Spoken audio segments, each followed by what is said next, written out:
Live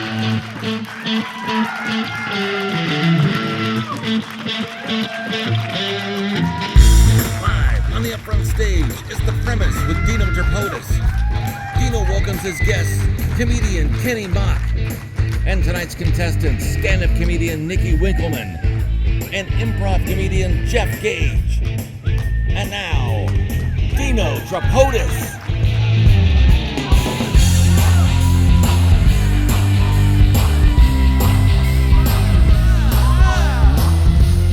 Good evening and welcome to the first installment of The Premise for 2020!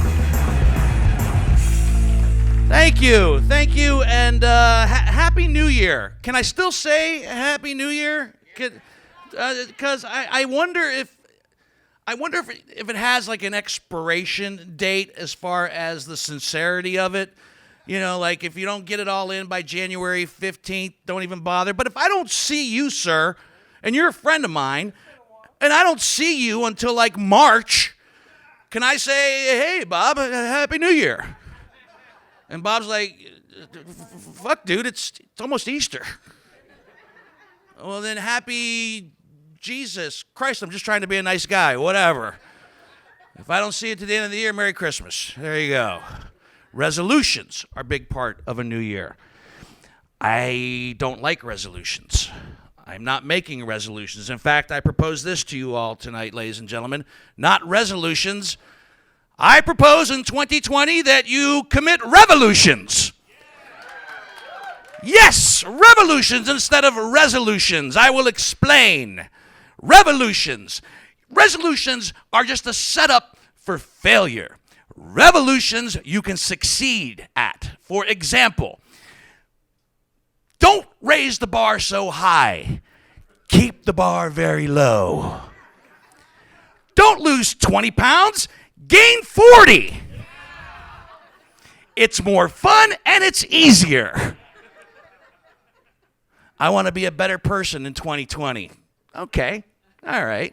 Well, if you're already a good person in 2020, then that's very attainable to be a better person. But if you look in the mirror and you're honest with yourself, and you know that you're just a big piece of shit of a person, embrace it and be an even bigger shit of a person in 2020. That's right. Take it to a new level. Absolutely. Hold the door open for a little old lady, and when she walks in, trip her. That's horrible. I would never do it. But, hey, to thine own self be true, is what I'm trying to say. I kind of made a sort of resolution in 2020, and I already broke it. I said that I would try to curtail my sweets. I love sweets, and I already failed miserably. I went to the store, and I bought a package of double stuff Oreo cookies. Yeah.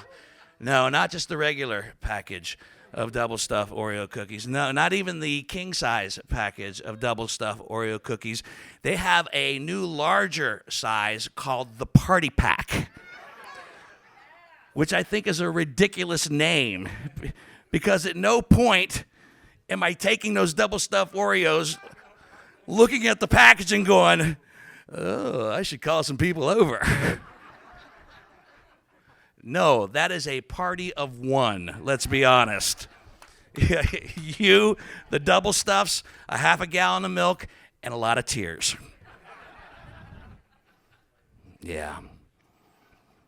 2020. I tell you one thing that I want to go away in 2020, if at all possible.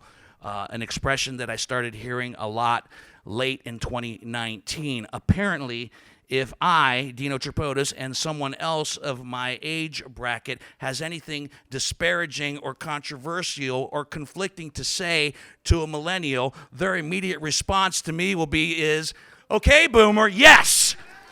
I hate that. I hate okay, boomer. It's dismissive. I don't care for it at all. And let me just tell you one thing, boomers. Yeah, if we as boomers did not boom with our significant others, at a certain point, you fucking millennials wouldn't even be here.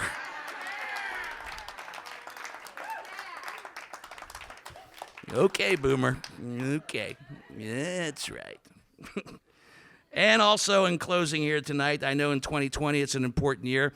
We have another presidential election coming our way. I'm not making this political in any way, shape, or form this evening. That's not what this podcast is about. Everybody's got their person who they think would be the best for the job.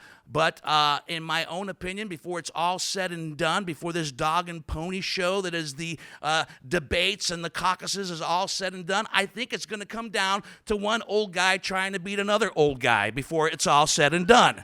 I really do, because apparently in this period of politics, we don't want somebody with youth and ideals. No, that's too fucking hard. Just let the old guys fight it out, which is why I am telling you tonight on this stage, in 2028, I will be running for president. I will be 69, close to 70 years of age. I will be the old guy with a prostate that's not working properly and a dick that's completely non-functional at all. And I will take this country to heights of mediocrity that it has not seen since the early 70s. That is my pledge to you. So go ahead, say it. Okay, boomer. Let's start the premise, shall we? Yeah.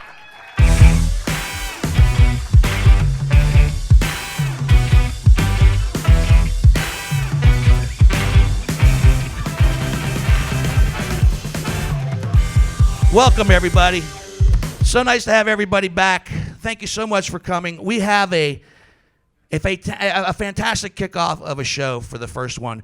I should remind you that this is our third Thursday of the month. The premise will be here, thanks to the Upfront Stage and the generosity of Shadowbox Live. We will be here the third Thursday of every month through July. So please, mark down your calendars, tell your friends, and join us as we honor that nice, consistent date on a regular basis. I have a couple of other little things to share with you. How many people are here for the very first time to see the premise? I see some hands. Okay, let me tell you a little bit about how it works. The premise works this way. We have two comedic performers, which, by the way, let's give them a round of applause. Jeff Gage and Nickey Winkelman are back tonight. They will be sitting at that table once they are handed one of these premises that they have not seen or heard until tonight. When they get this premise, they will have 20 minutes to go to that writer's table and write 3 to 5 minutes of stand-up comedy based on the premise that they were just handed. Now, if you can see at the table, there are a couple of legal pads and some number 2 pencils, 1 glass of water, and 1 donut. Why 1 glass of water and 1 donut? Well, the creator of the premise, give him another round of applause, John Whitney. John Whitney is kind of a masochistic asshole, so that's why 1 glass of water and 1 donut. But once the show starts and they start writing, we'll have a very special guest appearance by the amazingly funny Kenny Mock is here tonight, so let Kenny hear it. Now you say to yourself, for all this time and trouble, what do the contestants win? Well, the winner tonight, and this is lovely, this is probably the nicest bit of packaging we've ever had on the premise. The winner will get a lovely bottle of Four Roses bourbon and the lovely flask that goes with it. Yeah. That. For those of you in the whiskey know, Four Roses, back when my grandfather was drinking it, wound up being a bottom shelf liquor at one point. It was rot gut. It lost its esteem. But then the Japanese, God bless the Japanese, they love whiskey. They bought the company, Kirin, and went back to the original Four Roses recipe that is in this bottle today. If you're looking for a good everyday bourbon bottle that runs between $21 and $25, this is it, okay? That's for the winner. Yay. For the loser, the loser gets an $8.88 bottle of Kentucky Tavern. If the loser drinks all of this, I guarantee you they will never be back on the premise. They will die. $8.88. You drank it in college? Oh, $6.50. Oh, my God, inflation, right? Yeah. Well, even think, I forgot, though. The loser not only gets the bottle of Kentucky Tavern, but from the wonderful whiskey business / the premise album collection, they get, oh yes, they've been some beauties, but I think this one is the best of all, especially with the new year that has just passed us and has been celebrated. The loser will get Don Ho. Tiny bubbles in the wine makes me happy, makes me feel fine. So the loser will get the, so I know, this almost makes the contestants want to lose to get the Don Ho album. So we've got that. Also want to remind you of a couple of other things. Whiskey Business, the podcast not so much about whiskey as it is one with whiskey, debuted its new year as well this year. Chris Fletcher, assistant master distiller from Jack Daniels, is our guest this week on the podcast that is currently airing as we speak. I believe Hansberry told you where to go, whiskeybusinessshow.com or on iTunes or wherever you get your favorite podcasts. It's an educational, informative, and fun podcast with Chris as we learn all about Jack Daniels. Also, next week, you'll hear yourselves. The Premise will be the Whiskey Business podcast that'll be dropping after that. And then also after that, Jenny's Ice Cream. You scream, I scream. We all scream for Jenny's Ice Cream. We'll find out the history and the development of that amazing franchise, which started right here in Columbus, Ohio. And for you movie fans, George Wolfe and Hope Madden will be joining us once again for our annual Oscar podcast to find out what's going to make the cut and the grade this Oscar season. So check them all out, and thank you so much. Whiskey Business has increased in its listenership, and we could not do that without you guys enjoying it and sharing it and spreading the word. So please continue to do so. I thank you from the bottom of our whiskey hearts. Thank you so much for that. Are you ready to meet our contestants? Let's meet our contestants. Here we go. Bring back to the stage for starters. He's won. He's lost. He's 1-1. He is the OG of improv. Please welcome to the stage Mr. Jeff Gage. Have a seat, Jeffrey. Welcome back. Welcome back. Happy New Year to you, if I can still say that. Yes. Happy New Year. And I think I came unplugged. there you go. Did you do anything special to celebrate the New Year this year? I got drunk. That's right. Did you? Yeah. You don't seem like a type that gets drunk that much anymore. I don't. No. Actually. I remember you back in your heavy drinking days, you know, which were my heavy drinking days. You mean last month? Yeah. Right. Yeah, exactly. So did you go somewhere special? Did you do something No, nice? we celebrated at home. I'm at that age where I don't like to be around, especially New Year's Eve seems to be amateur night for alcoholics. You know, it's like people are still training to be alcoholics. Right. Know? And, you know. But you remember a time when we were those amateurs, right? Yes, I yeah. do. Yeah. Yeah. But I got over that real early, you know, by junior high. I was, yeah.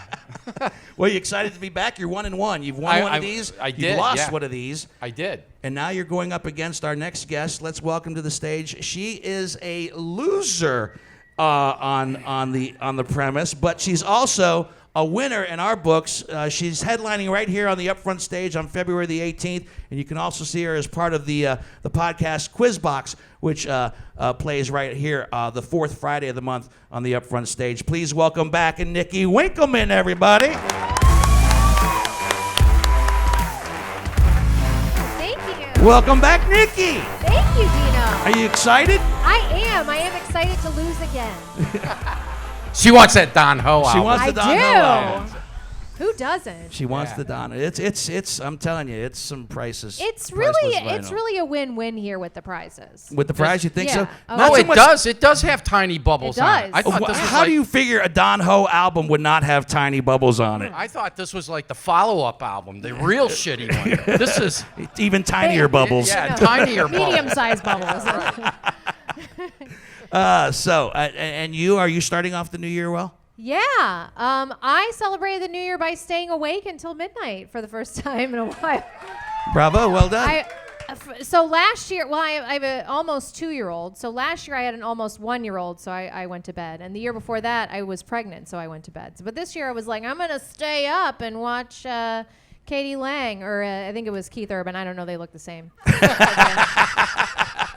Whoever it was on the countdown, I think it was Keith Urban, but it looked like Katie Lang. So. Fair enough.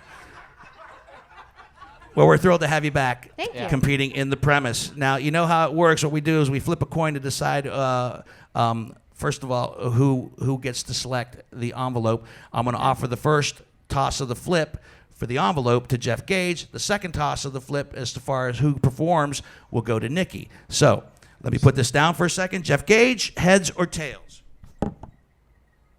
Yes. Oh, heads. It is heads. Oh, it's heads. Thank you. It's heads. Would you like premise number 1 or premise number 2? We'll go with premise number 1. Number 1. Number 1. All right. Number 1. Open it up and tell the audience what you've got ahead of you. Please be enlarged prostate. Nickey, you've got premise number 2. You can get that and get ready to open it. While they're okay, Jeff, you got yours. Premise number 1. This one's what? a whole paragraph. Read it all. How did you get number 1? No, not number 1. That's the premise. Oh, all right. That's it. Okay. Don't read everything. I'm sorry. You said read everything. I did. I apologize. Telemarketers, robocalls, phone scams, and anything else. Phone frustrating. Ah. Oh. Premise So you number people 1. have cell phones. Good. This might work. And premise number 2. I hope we can still be friends. Dealing with an ex socially, emotionally, and social medially. Is that a word? Social medially? Social medially. Social medially. It's a word. It says medially, not a real word except for tonight. All right.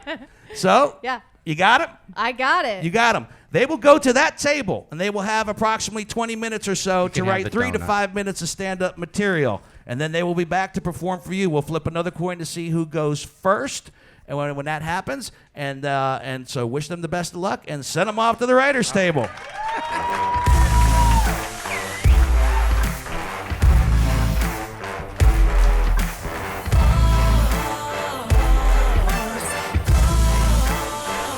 Those of you who have never been to the premise, do we just sit now and wait for them to finish and write their 20 minutes? No.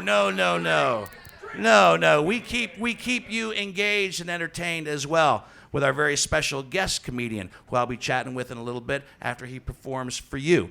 He's a very, very dear friend of mine. He also is part of a very successful podcast, which I had the pleasure of being a guest on recently, Comedians on South High, along with Bobby Dodds and Jason Banks. And for those of you who do the cruise ships, you may have even seen him perform on Norwegian Cruise Lines. Please welcome to the stage for tonight, my good friend, Mr. Kenny Mock, everybody.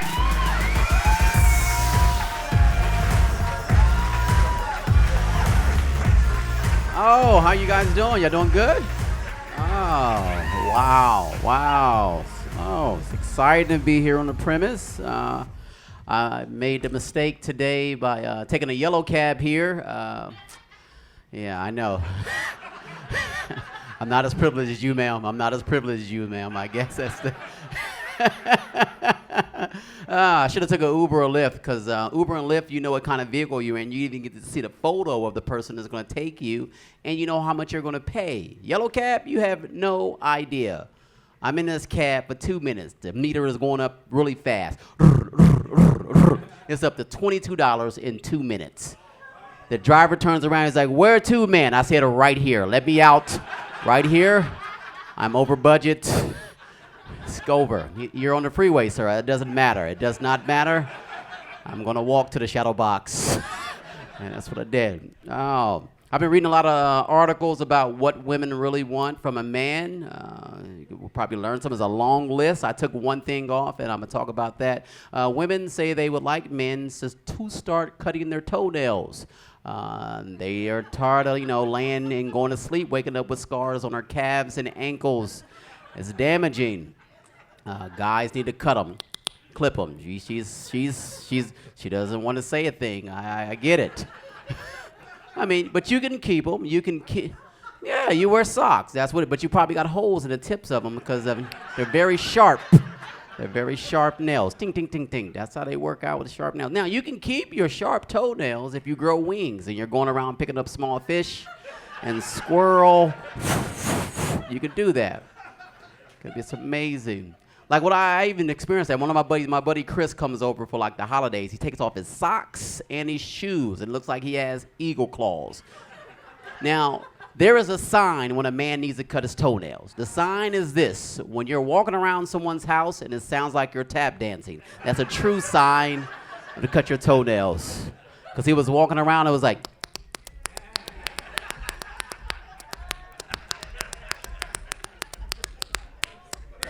and he was on carpet the whole time. And I was like, listen, why? You are touching the foundation of my apartment. And this is not good. So I was like, relax, Chris, that's okay. Oh, but I live in a small town where it's kind of like this room where the population of black people is 0. I'm the only one. I kind of like it now. I like the attention that I'm getting. I like the attention and the stares that I get in the grocery store. It's nice. I've been there now for like 9 months, been pulled over 29 times. Not a bad thing. By the same cop. His name is Doug. He's a Capricorn, and he likes the Browns. That's what I know about him so far. Not these Browns, but the Cleveland Browns. I saw the sticker on his car, so that was nice. But I used to live in like in a really bad area, like in the hood. And there's a lot of things in the hood you can't get in the country, like Grippo's potato chips. You ever heard of those? Yeah, you can't get those in the country. And in the hood, you hear a lot of ambulances. That's how black people say it. We say ambulance, right? We say ambulance, sir. Are you not agreeing with that? Yeah. Most black people say, yeah, you must have grown a lot of white people then. Yeah, because in my neighborhood, they say ambulance.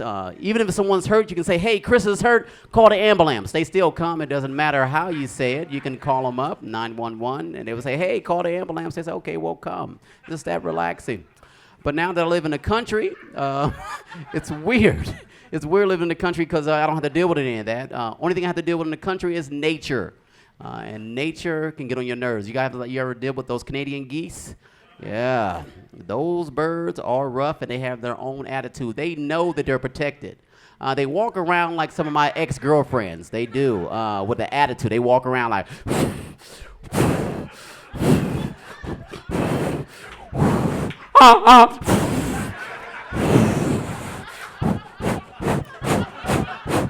They do. It's like that. Some of my girlfriends walk around like that. It's amazing.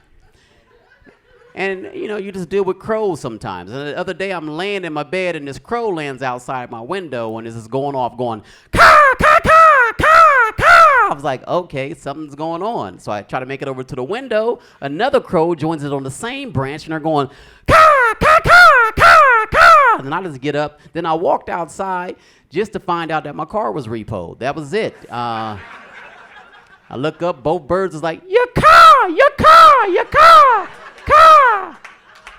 Yeah, it was a little weird. They were black birds, and I was a black guy, so I said, I guess we're gonna make it one of these days. It's violence. I don't know. But I have what you call a football-sized family, very big family. I'm one of 11 siblings. Yeah. Yeah, thank you. I appreciate that. Appreciate the claps. It's the same claps they used to give at the hospital when they found out my mom was getting her tubes tied. They was excited. Too many babies. 11 kids, man, in 11 years. They had them straight. Never took a break. Yeah, my dad was very accurate. He knew what he was doing. He made sure of that. It was weird having that many kids all the time. We even nicknamed my parents UPS, which means unprotected sex. That's all they did. They kind of just banged out babies all the time. My mom was firing out babies. So, you ever been to an NBA basketball game? You see those T-shirt cannons that fire out T-shirts? That's how she was doing it. 8-pounder, 9-pounder. This one's fully dressed with a backpack, ready for school. She just made babies, and he just came out, forced herself out. There was a lot of babies. And you want to have, it's a crazy thing. I'm one of the older siblings, and we never even knew my mom was pregnant. Do you know how weird to not even know your mom's pregnant? She would say, hey, kids, come on in here. I'm not feeling well. I'm going to the hospital. Your Aunt Jean's here to watch you, and I'll be back. And that was it. We would go to sleep, wake up, and there was a baby sitting there, just sitting there. Year after year, it just kept happening. My oldest brother said my mom was stealing babies from the hospital. You know how scary it is to think your mom is stealing a baby from the hospital? We're trying to compare, looking at newspapers, got the new baby, trying to check his face with the milk carton, like, nah, this one's eyebrows a little off, it's not it. My mom would walk in like, hey kids, would you guys like to watch cartoons? Was like, no, we need to watch the news to find out where these babies are coming from. You might be going to jail, Ma. You might be going to jail. Now everyone's, when we got 11 siblings in the house, it's hard to go on like family vacations. You can't do that unless you own like a charter bus, which we didn't own. Our family car growing up people was a 1976 Chevy Nova. That's a very old car for 11 kids. If we had to go somewhere, my mom would just yell out, hey, who wants to go to the zoo? Then whatever you was doing, you had to make a mad dash to the car, like, ah! And if you was one of the kids didn't fit in the car, you just wasn't part of the family that day, and we just drove off like, maybe you'll make the next trip. And if you have like multiple kids, I know this growing up. Parents don't like hearing kids argue in the car. They can't stand it. It gets on their nerves. It frustrates them. They don't want to hear, he's touching me, he's breathing on me, his legs on me. They can't stand that. Now, we're coming back from a family trip. There's 7 kids in the car because 4 people didn't make it. They didn't make the cut. We can't get along. My mom is upset because we can't get along. She turns around. She was like, listen, I don't want none of y'all else talking until you get home, or you're going to be under punishment until Jesus gets back. We're like, do you know when Jesus gets back? I said, no, I have no idea. Just be quiet. Now, the only defect to our 1976 Chevy Nova is the passenger side door didn't always latch. My 2 sisters in the front seat, Tisha and Candace. Now, Tisha, she falls asleep against this door. My mom tries to beat a red light. She makes a sharp left-hand turn. The door flies open. The door shuts. Poof. My sister Candace scoots over like nothing ever happened. She was like,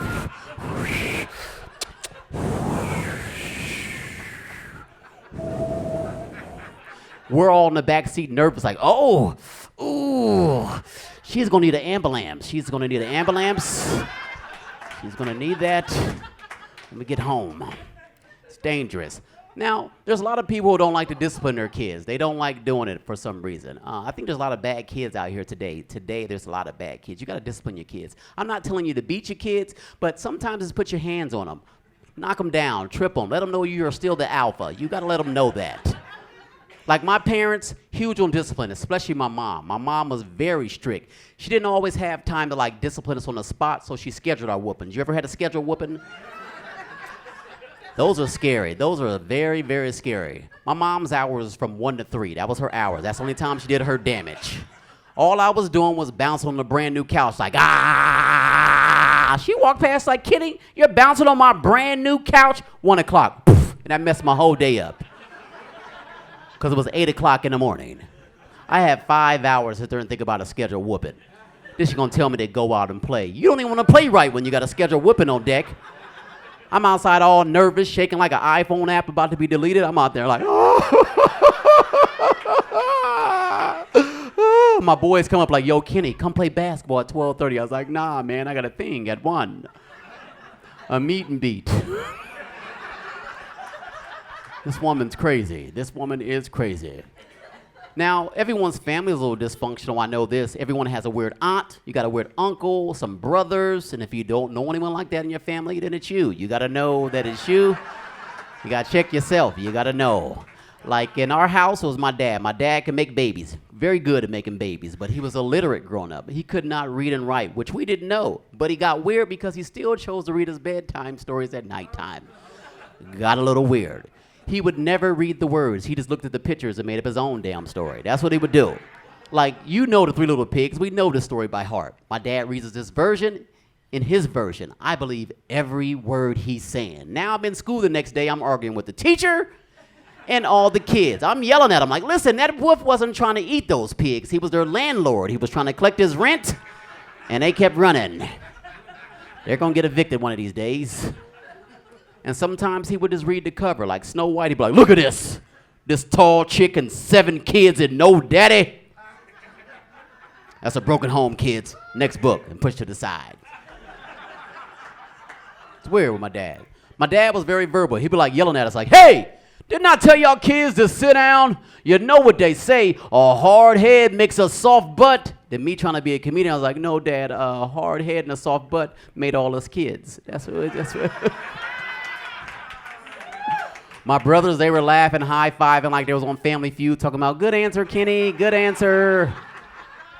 Now, the only person that didn't like it was my mom. She walked in, she was like, Kenny, 2 o'clock. Take that with your smart mouth. Now, I'll say this. How many people are in happy relationships in here? Clap it up. Happy relationships? I like those. Yes, I like that. I like people in happy relationships because it tells me that there's a chance, even for myself. As it tells you that. People who've been in happy relationships, they've been through some crap before you got to the happy relationships, right? Have you ever dated a crazy person? Anybody, you ever dated a crazy person? Yeah. Yeah. Very crazy. You remember that name really vividly, Dark. Yeah, it's hard to date that name again, right? You won't date that name again. You think about it. Yeah. I mean, they tell you even if you have a crazy person that you date, don't break up with them like through text. It's kind of rude. They say do it face to face. I don't believe in face to face. I like drive-by breakups. You ever done one of those?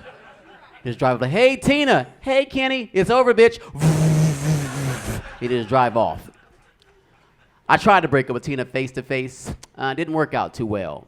This is what I'm saying. I walked into her house. I said, hey, Tina, things aren't going to work out. I'm going to go upstairs, grab a couple of my things, and I'll be on my way. She was like, it's over like that? I said, yes, it's over like that. I go upstairs. I start grabbing my things, getting them together, coming back down the steps, and the police pulls up in front of her place. I said, did someone call the police? True story. Here she comes, sprinting out of her kitchen, and throws herself out of her front room window.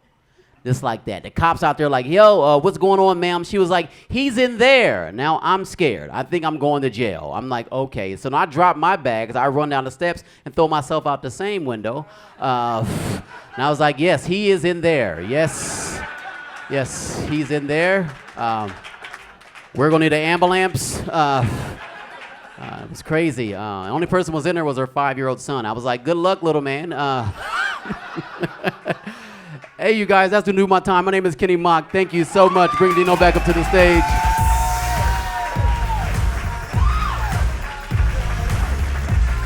Kenny Mock, everybody. Kenny Mock. Come sit over here, brother. Over here. One more time for Kenny, everybody. Wow. Wow, man. Is your mic on? Is it on? Radio. Testing. There you go. Yes.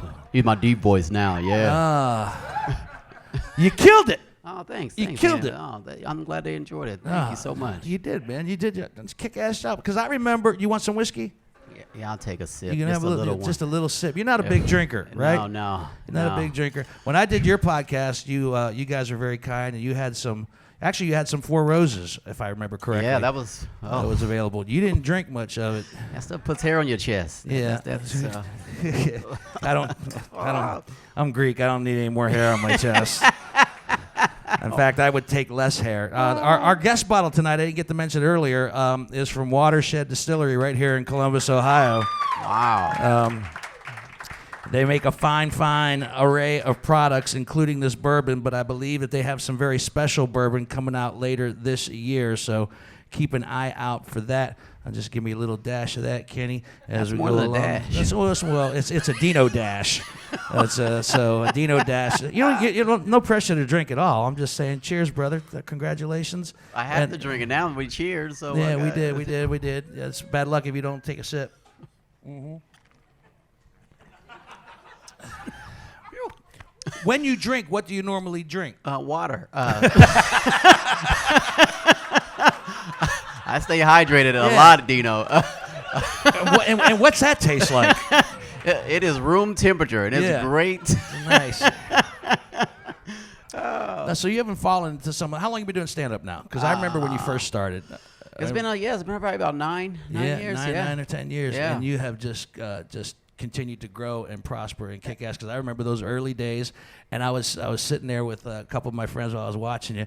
And one of the things that we discussed back in the day was 1,000 years ago. Because I remember when you first started doing stand-up, you would do jokes and so forth and so on. But the minute you started to make it real and talk about your family is when you turn the page and turn the corner. And that stuff about your family just is killer, man. Because why? Yeah, because it's true. Yeah, it's true, right? Yeah, steeped in truth. Maybe exaggerate a little bit from time to time for the sake of the stage, but 11 kids for real? Yeah, I mean, I don't know if I could probably tell you guys the complete truth. Yeah, it's 11 of us. Like, they did have them all in a row. And my sister did fall out the car. Tisha, she really did fall out the car. Oh yeah, she's okay, but now she still checks the locks like 19 times before she goes anywhere. Like she's like, "Oh, not today. It won't happen today." And that's what she says. Yeah. So yeah. Yeah, but growing up with that many kids, it was interesting. You mentioned in the set that you were in the older bunch of the group. Yeah. So where in the 11 did you fall? Number 4. Number 4. Yeah, so I got to see him come in as, my brother convinced us she was still in babies. Like, really, we were nervous every time my mom left the house. We didn't know. Like, we were just happy that she was bringing back groceries sometimes. We look at the window like, this is groceries. It was not a baby, and we'd like holding hands in the window. Every single time she would leave, we're like, then what is she going to come back with? So I'm curious if having a family of that size psychologically doesn't kind of not scar you, but maybe, I mean, do you think about, you talk about relationships and significant others. Do you want to get married? Do you want to have a family? Do you want to have 11 kids? I don't even want to come close. I don't like 11 people. I don't want to.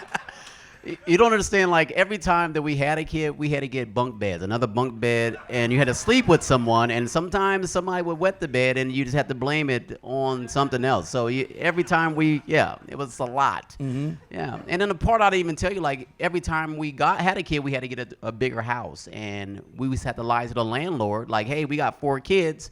And then every time he showed up, we'd pretend like it was a birthday party. We had a birthday party, and we had balloons and stuff. It was wild, yeah. And on Monday, he probably believed it was on a birthday. On Tuesday, he probably thought it was a sleepover. But on Wednesday, he knew. It was like, how come everyone's picture is on the wall? And then we had to move. Yeah, then we moved. So, yeah, it was wild. Yeah. That's crazy. Yeah. So, are your parents still alive? Yeah, my dad is. Your dad my mom. is? Yeah, my mom has. But my sorry. dad. Yeah, he can make them. So how's your dad now? I mean, looking back on all this, looking back on his on this generation that he created, where's he at now? As far, because he sounds like a very funny gentleman when you were growing up, but where's he at now in life? And what's he think about you doing stand up? I had to talk to him talking about him being illiterate because he was. So I had to make the joke about it, but he said it was fine because it's actually funny. Now, I could be real with everybody. Like, I mean, I don't even want to tarnish my dad, but my dad has more kids on the side that we didn't know about. Other than the 11 he already had? 11 that we didn't know about. So, yeah. So how many? Right now, I think what are we up to? Like 17? Damn. Yeah, so, yeah. Did he work? Yeah, he did it. That's if that's what you want to call it. He worked, I mean, yes. He had to put something in. And it was probably because of this, Dino. This is probably why I don't. So your dad was a drinker? Yeah, I think he was a drinker, yeah. Do you remember what he drank? It was probably whiskey, the same stuff you're. Yeah, I don't have 17 kids. I don't think. Yeah, but it was different. And how's he feel about you doing stand up? Is he all right with He that? likes it. He does. He said since it's my passion, he said he approves of it, and I just had to ask for permission. All my siblings. That's when I was talking to you about. I had to ask them about permission to actually talk about them. So. Well, see that's very kind of you because a lot of comedians would not give a shit and ask their family. You know, I've never asked my family for permission on anything I've done about them. Really? I talk about my mother. I talk about my father and my siblings, my cousins, and my so forth. No, I mean they're fair. I look at it this way: if I went through it, then I've paid my admission. I get to say whatever I want. Oh, okay. Right? Well, then I'll let it all out now. Thank you guys for clapping. But that doesn't surprise me that you would ask permission to do this bit, because I remember when we talked 1,000 years ago down in the poker room, and we were talking about that, and you told me about your father being illiterate, and I said, Kenny, damn it, man, talk about that. Yeah. Kenny actually just told me the stories, just as one guy talking to another, and I'm sitting there rapt with attention and fascinated and charmed and like, why aren't you doing this on stage? True. Right. Yeah, right. And then he started, and then you saw the end result here. Absolutely hysterical. Yeah. Absolutely hysterical, man. Very, very funny. Yeah. Very, very funny. So I'm very, very proud of you. I don't know. I feel like with guys that I met that were coming up that are doing so well, you, Jason Banks, you know, watching you guys come up and kick ass like you're doing, it just makes me feel good to see it happen. So, congratulations. Kenny Mock, everybody. Thank you so much. I appreciate you guys. Was that the buzzer? Oh, that was the buzzer. That means time is up for our writers and competitors. Give them a round of applause. Nickey and Jeff are done. You stay right here, man. Okay. Stay right here because we're going to watch them do their thing, and then we're all going to chat together in just a moment. So everybody just stay put right there. You stay right there. And everybody, please welcome back to the stage Nickey Winkelman and Jeff Gage.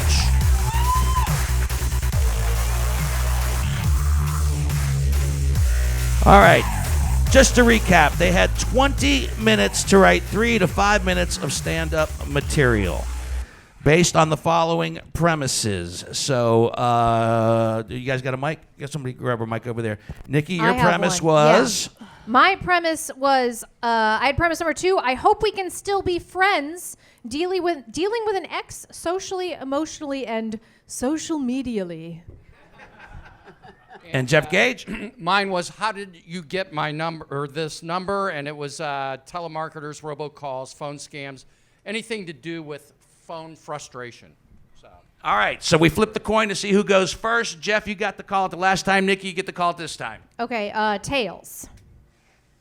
It is heads. Oh, it's heads. Okay, so Jeff gets to decide Jeff first. gets to or second? decide who goes first or second. I'll let Nickey go first. Okay.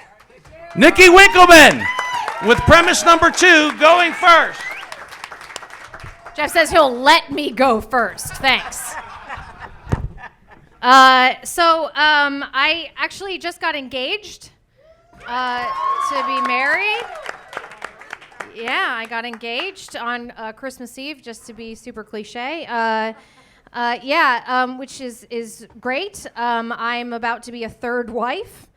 So that's 2 exes I have to deal with that aren't mine. I've had a lot of exes of my own. I've dated a lot of people, probably more than my fiance has. So I have more exes than he does, but I never married any of them, so I win. Because I never had to split a bank account. I dated, I've had some really choice relationships in the past. I dated a guy who had his last name tattooed across his neck. Ouch. Yeah. Ouch for me to look at that on a daily basis. He was a UFC fighter, so he had a really large amount of brain damage.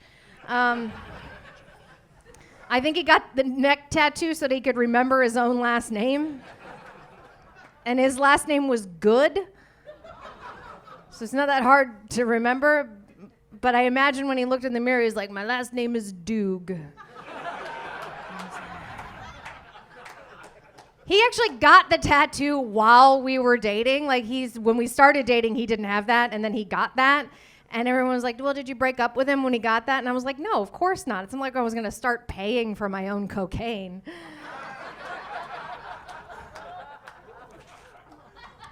I've come a long way, folks. I know I don't look like I used to be a drug addict because I have skin and teeth, but did a lot of drugs. I did actually almost get married once. On my 21st birthday, I went to Las Vegas, because that's what you do, and I almost got married in Vegas. I had good intentions. He was not from this country. I was very drunk, but still an ambassador. I don't know. We didn't go through with it, though, because I don't know if you know how marriage works, but you have to get a marriage license first. And in Las Vegas, you have to stand in line at the courthouse for like 2 hours to get a marriage license because everybody's getting married there. And nothing sobers you up like court.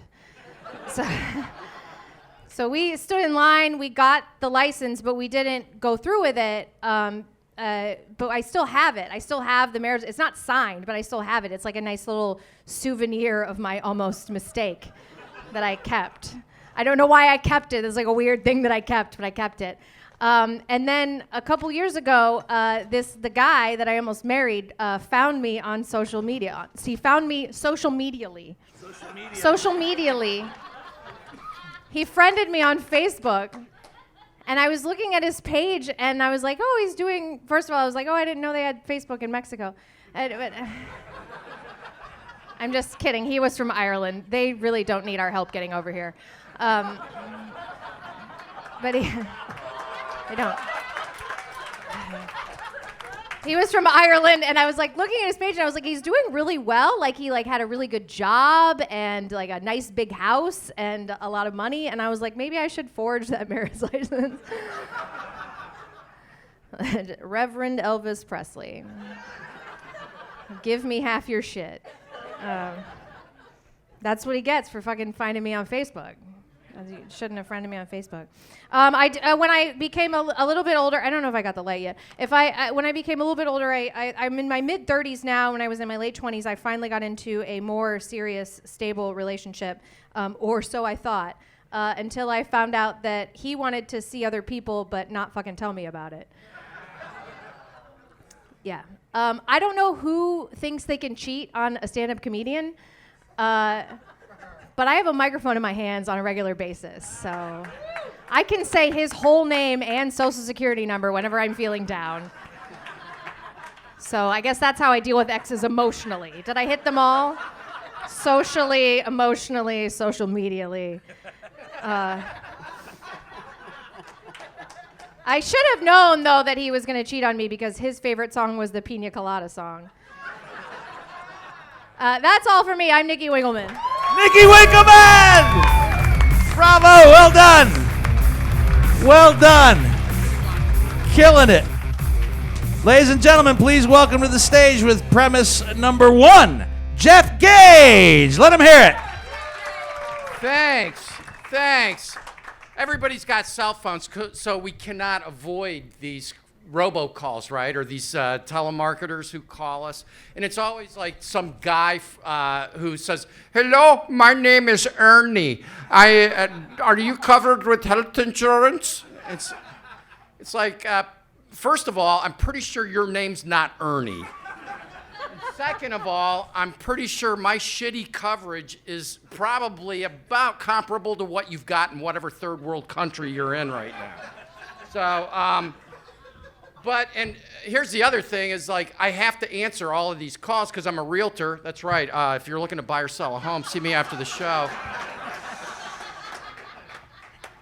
And so you never know. And now these guys, they sneak up on you, right? Because it shows up, if you have caller ID on your phone, it shows up as a local call, right? It's a 614 number, or it even has a name. Mine will still like say, oh, it's Leslie Graham. I don't know a Leslie. Maybe it's a new prospect or so. You know.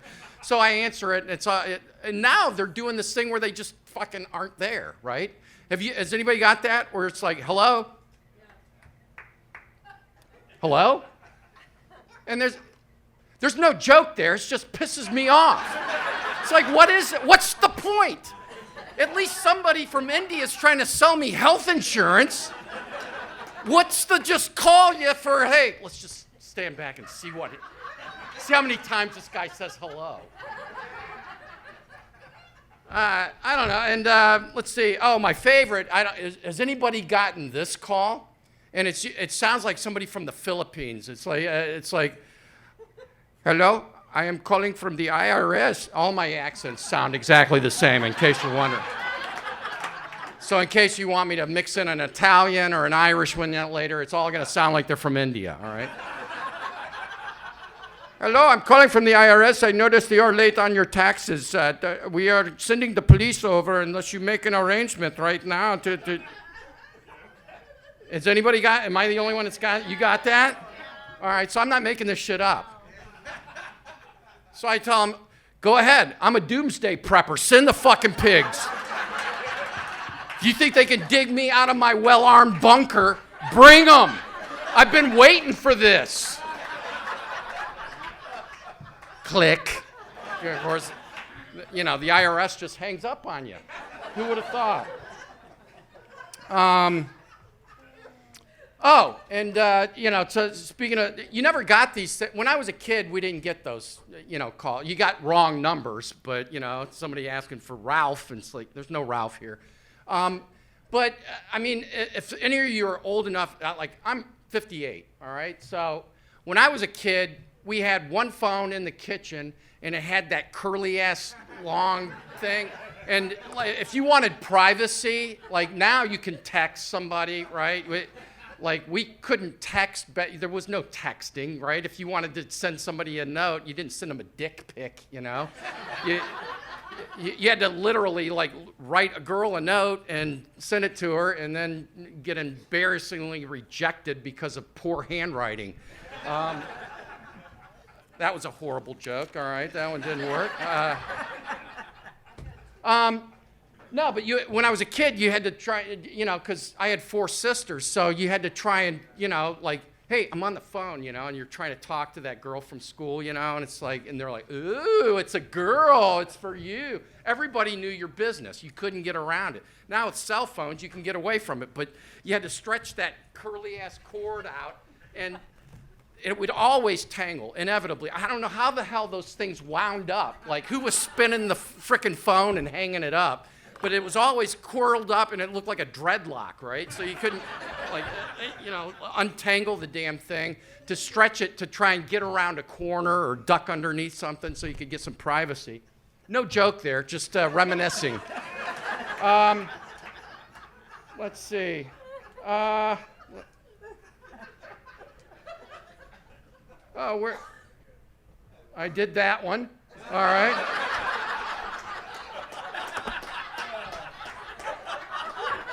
Oh, you get so used to these calls. How many of you have gotten the recording, right, where it's somebody goes, hello, don't hang up. You could be eligible, and you click, right? What the fuck are we thinking? We were eligible for something, and we've all done it. We could have just won a free trip to Europe. God, we're all such assholes.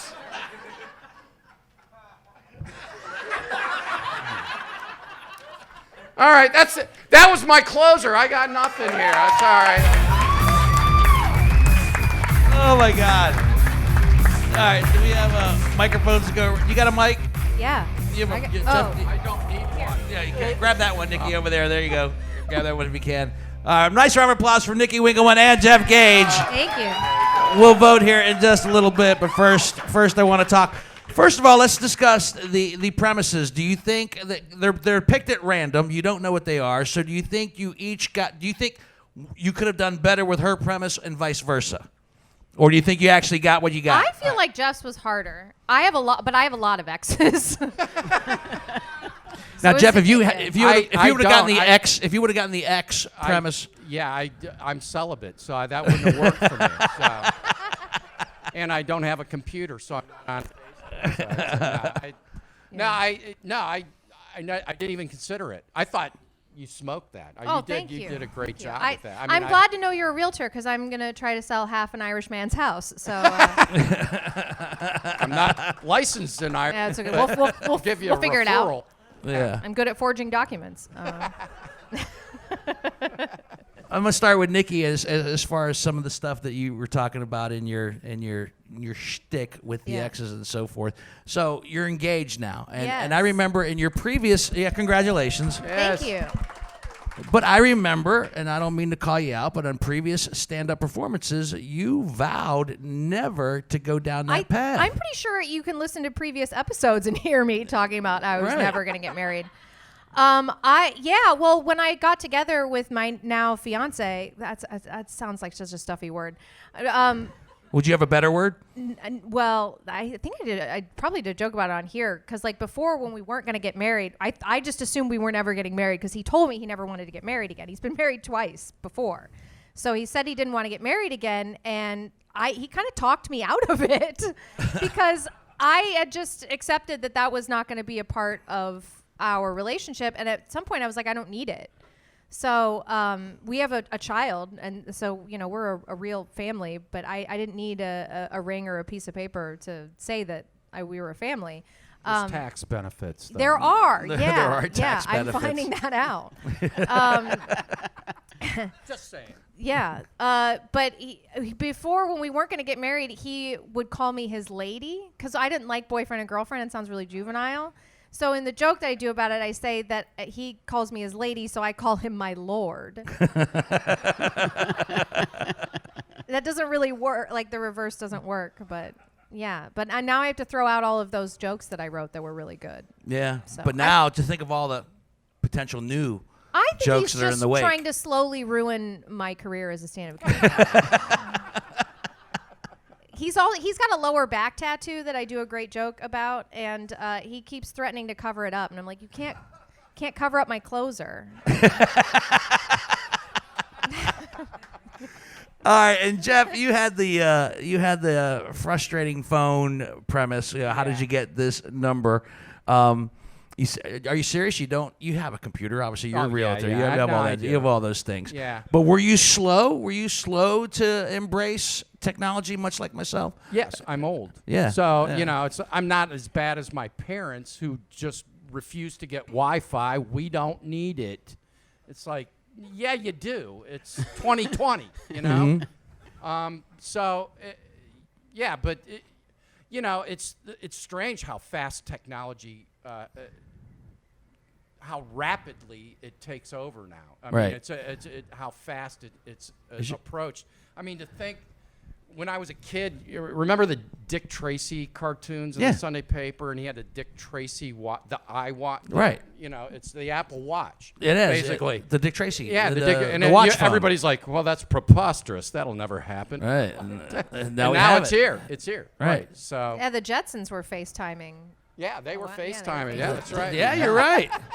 They So FaceTimed. when are we getting our flying fucking cars? That's what I want to know. I don't know. Uber's I working heard on that they're in Las Vegas that they introduced some flying taxis, which reminds me of Blade Runner. The taxis Oh, and all that's that. right. So yeah. so It reminds me of an LSD trip I had back in. yeah. Wow, man, Did check you- that out. Did see you it, right? seriously? Did you ever do LSD? There's no cops here. Are There's there? no cops. It doesn't matter. They can't bust you after you That's did it. right. Yeah, for something that happened in the 70s or Yeah, 80s. because I did or acid 90s. in the late 70s at Ohio State. Oh, sure. So Who didn't back then? Yeah, yeah. yeah. So yeah, I Nikki. Yeah, I've done acid. All right. So maybe Kenny? We should, No acid. Just in chemistry Kenny, class. He Goody only two drinks shoes. water. he only drinks water. That's it. That's it. That's Now it. I've smoked weed. Oh, look at you! Oh man, look at go! What? Yeah. You have? Yeah. You've smoked weed? But it was. He was waited like- till it was legal. I slept in a trash can too, and that's why I won't smoke. I don't know what was in it though, but I did sleep in a trash can. But I won't even. Can I tell that story? You can tell anything you want. I can't. You are one of the more straight-laced. Wow. Do not deviate. You don't drink that much. You I don't even find know out if you actually embarrassing. smoked weed. This is probably okay. You're like, can I tell that story? You can't not tell that story now. Yeah. I think you already started. My friend Frank and Jermaine in high school, he stole some of his dad's weed, and we're sitting in his car. They got all the windows rolled up. I guess they call it hot boxing or whatever. Is that what they call it? They call it. But I didn't smoke it. I think I had more of like a contact, so I never put it up to my lips. But I was floating. Like I felt like Wait. You say you never actually put the joint in your right. mouth? But I had all the But air so- coming but- in. Yeah, if Everything you're was- hotboxing, you don't need to. Yeah. But then, can he technically say he smoked pot? Yeah, that he was- inhaled pot. He was inside the car. He was Yeah. inside the car, but he didn't actually smoke. Have you ever taken a joint, a spleef, anything, and just put it in your mouth and fucking pulled on it like Snoop Dogg and had it and called it a day? Is my dad watching? No. Okay. Yeah, I tried it. Yeah, but I don't know. I just had a bad experience. I mean, I slept in that trash can only because I was being chased by the cops at the same time.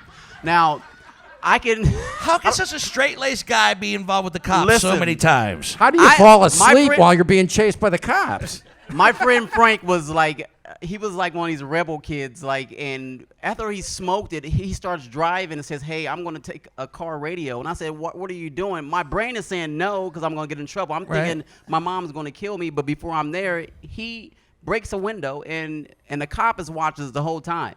And I don't know. This is going to be tape. This is tape, right? Yeah. But so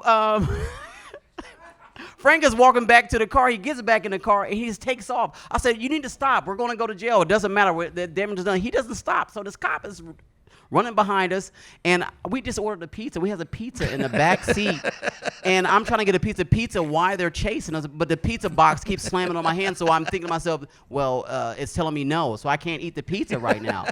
And then Frank yells out, hey, when I hit the brake, everyone's going to jump out. I didn't hear that, and so he hits the brake. Him and Jermaine, they jump out, and the car is rolling down the hill. I'm in the back seat with the pizza and the car rolling down the back of the hill.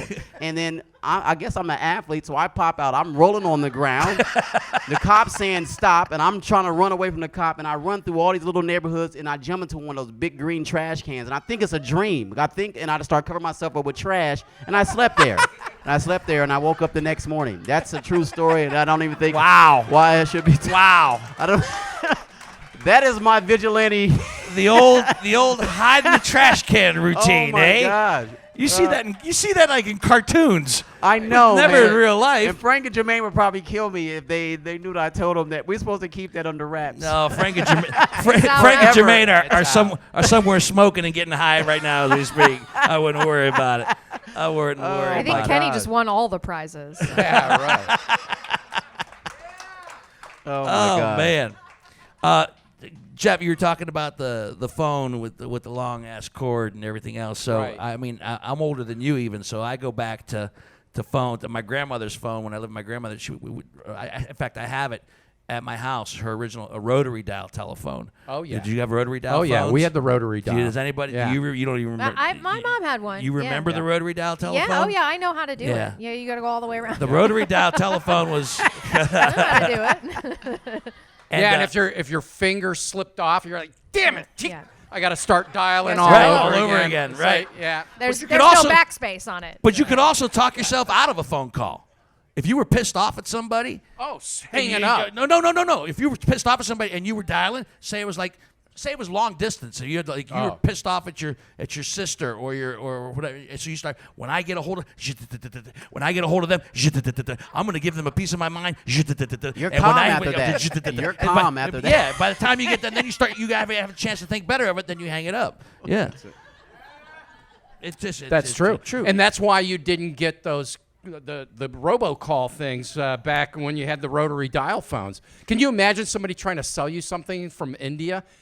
There's nothing they could have sold you that would have covered the cost of that phone call Right. for the long distance. right. It would have cost about $2 million. Long distance phone calls used to cost money. You're right. Used to I call- don't think robots can do the rotary either. I mean, we used to call collect and say have a signal to get home safely. If you got home safely, call me collect, and Right. and I won't accept the charges, and boom, hang Right, up the the old phone, all the code, tricks. right. My grandmother actually had I don't know if there's how many people here that are of the age, but my grandmother actually had a party line. Yes. Do you I remember the that. party line? Yeah. My grandmother had a party line, and she would just sit there and listen to other people's conversations. Yeah. What? And I'd say, Yaya, who you talking to?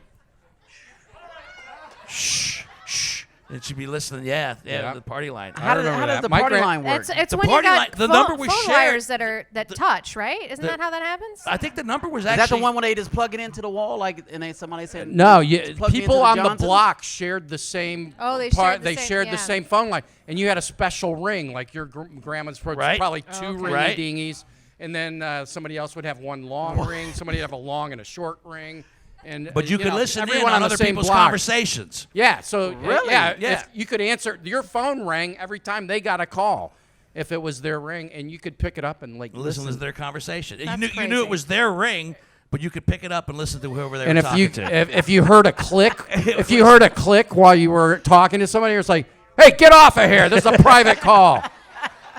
I'll be done in a minute."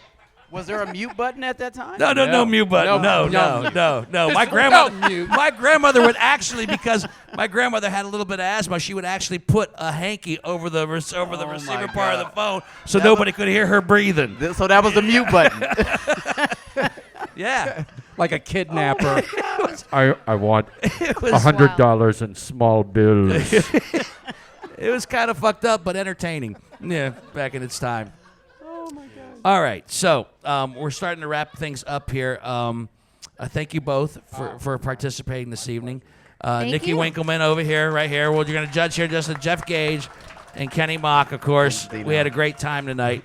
I want to thank everybody for coming out this evening. It is time to vote. So if you would both take just a quick bow and a stand, we will start with contestant number 1, Nickey Winkelman, everybody.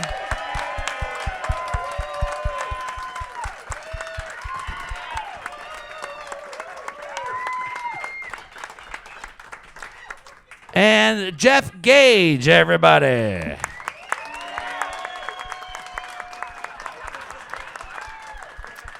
I'm happy to say that Nickey Winkelman notches her first win on the premise. Amazing.